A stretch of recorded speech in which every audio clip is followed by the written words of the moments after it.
ओम नमो भगवते वासुदेवाय। बहुत से लोग कहते हैं कि भगवान किसी ने नहीं देखा किसी ने नहीं है, लेकिन साक्षात भगवान के दर्शन, उसकी न्यायिक और उसकी भक्ति का जो तत्काल फल होता है वही भगवान के दर्शन हैं। सुनिए, एक सच्ची कहानी है 2021 में कोरोना के समय की। यह सच्ची कहानी गाजियाबाद उत्तर प्रदेश के शहर की है। 2001 में जब कोरोना का तांडव मच रहा था, प्राइवेट व सरकारी सभी अस्पतालों से प्रतिदिन कोरोना से पीड़ित व्यक्तियों की लाशें निकल रही थीं। चारों तरफ भयंकर मंजर था। रेल, बस, हवाई यात्राएं बंद थीं, सड़कें सुनसान थीं, गरीबों को भोजन के लाले पड़ रहे थे। ऐसे में गाजियाबाद के एक कच्ची कॉलोनी मोहल्ले में रामाशंकर पांडे, एक पुत्र जिसकी आयु मात्र 10 वर्ष थी, अपनी पत्नी के साथ बिहार से आकर किसी प्राइवेट कंपनी में काम करते थे, वहाँ रह रहे थे। तनख्वाह बहुत थोड़ी थी, जिसमें केवल थोड़े से छोटे से घर का किराया, बिजली का बिल और 1 महीने के खाने आदि का खर्चा का काम चल जाता था। पड़ोस में ही एक छोटा सा प्राइवेट स्कूल था, उसमें बच्चा पढ़ने जाता था। सेविंग के नाम पर उनके घर में नगद 2000 रुपये भी नहीं थे। बस महीने का गुजारा हो जाता था। पांडे जी व उनकी पत्नी तुलसी शंकर भगवान के दोनों अनन्य भक्त थे। प्रतिदिन सुबह ब्रह्म मुहूर्त में उठकर स्नान आदि के बाद दोनों पति पत्नी घर से थोड़ी दूरी पर शंकर भगवान का मंदिर था, वहां जाकर पूजा करके फिर अपने घर आकर दोनों ही साथ साथ भगवान का भजन करते। इसके बाद पांडे जी कुछ चाय नाश्ता लेकर दोपहर का भोजन टिफिन में साथ लेकर ड्यूटी पर चले जाते थे, और पत्नी भी बेटे को कुछ खिला पिलाकर स्कूल छोड़कर और कुछ खा पी कर फिर भगवान के ध्यान में मगन होकर बैठ जाती थीं। इस तरह दोनों पति पत्नी का स्वभाव, चाल चलन बिल्कुल सतयुग जैसा था, और अपनी थोड़ी आमदनी में भी पूर्ण रूपेण प्रसन्न रहते थे। कोरोना के कारण कंपनी बंद हो गई, सभी कर्मचारी अपने अपने घर भेज दिए गए।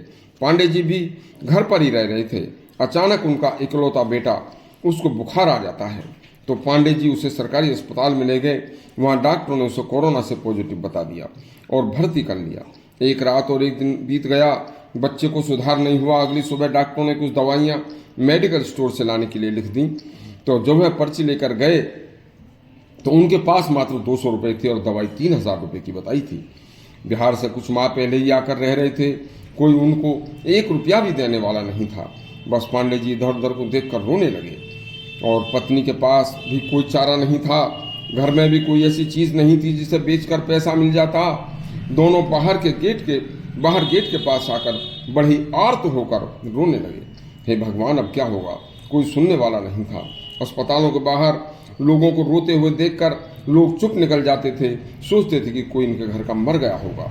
कोई रुकता नहीं था। पत्नी बोली, मैं घर जा रही हूँ, अपना गैस का सिलेंडर, चूल्हा आदि कुछ बर्तन बेचकर कोई ना कोई तो खरीद ही लेगा और हम दवाई ले लेंगे। बस थोड़ा सा चलते हैं और डॉक्टर साहब से कह दें कि बच्चे का ख्याल रखना, हम थोड़ी देर में आ रहे हैं। दोनों बेटे के बेड के पास गए। डॉक्टर बच्चे को इंजेक्शन लगा रहा था और दवाई दे रहा था। इन्हें देखकर बोला, अरे आप कहाँ चले गए थे? दवाई तो आपके भाई लेकर बहुत देर पहले के दे गए हैं। यह इंजेक्शन दूसरा लग रहा है। बस यही दवाई है इस रोग की जो मिल गई है।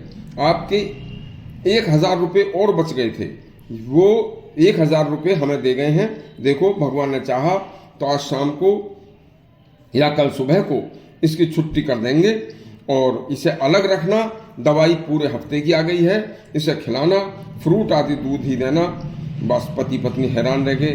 डॉक्टर ने उनको 1000 रुपये दिए और बस कहा कि हे प्रभु, तुम्हारी माया कोई जान नहीं पाया, आप कब किसकी कैसे सहायता कर दो। बच्चा हर घड़ी स्वस्थ होता चला गया और शाम को ही उसकी छुट्टी हो गई। दोनों की खुशी का ठिकाना नहीं रहा।